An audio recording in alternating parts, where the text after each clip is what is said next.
শীতের সকালে ময়মনসিংহের রাস্তায় পা ফেলা, এবারের শীতটাকে একটু উপভোগ করতে।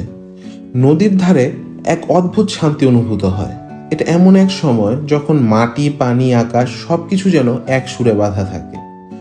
নদীর পাশে হাঁটছি আর চারদিকের দৃশ্য দেখে অবাক হই। শীতের হাওয়া আর নদীর ঠান্ডা জল, মনের মধ্যে একটা শান্তি কাজ করছে। পাশে কিছু লোক কিছু কাজ করছে, আবার কেউ বসে। হ্যাঁ, এটা ময়মনসিংহ, যেখানে সবকিছু শান্ত কিন্তু জীবন্ত। নদীর ধারে শাপলা ফুল বিক্রি হচ্ছে, অবাক হই, এমন সুমধুর দৃশ্য দেখতে পাওয়া কঠিন। ময়মনসিংহের ইতিহাস তার পুরনো ভবনগুলোতে রয়ে গেছে। প্রাচীন বাড়ি, মন্দির, মসজিদ এসব শুধু কাহিনী নয়, এগুলো সেই সব স্মৃতি যেগুলো শহরকে চিরকাল মনে করিয়ে দেয়। এটা ময়মনসিংহ, এক শহর যার মাঝে ইতিহাস আর বর্তমান একসাথে চলে।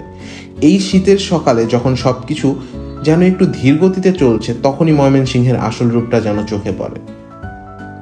আর এইভাবেই এবারের শীতটাকে একটু উপভোগ করার জন্য আমি চলে গিয়েছিলাম ময়মনসিংহে, এবং সেটা আমি মোটামুটি ভালোভাবেই উপভোগ করতে পেরেছি। ধন্যবাদ সবাইকে।